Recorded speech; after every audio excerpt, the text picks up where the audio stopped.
nga, umiyak ako. Ba't umiyak? Narinig ko sa lagra.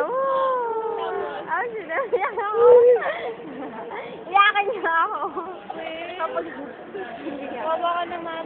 Paano pag nag-dorm ka mag-isa iyak ka rin? umiyak ako, sigurado. Pag nilipat ako ng bahay, umiyak ako eh. Paano? Pag galing ako Manila, punta ako lagra, matagal ako doon, umiyak ako. Paano nga?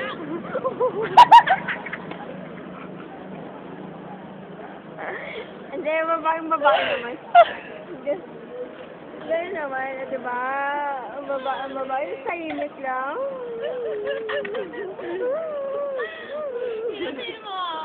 Oh, bakit? Hindi pwede, kahit sa pag-iyak lang, hindi pa pwede mapili. Pagpunta ka na ba?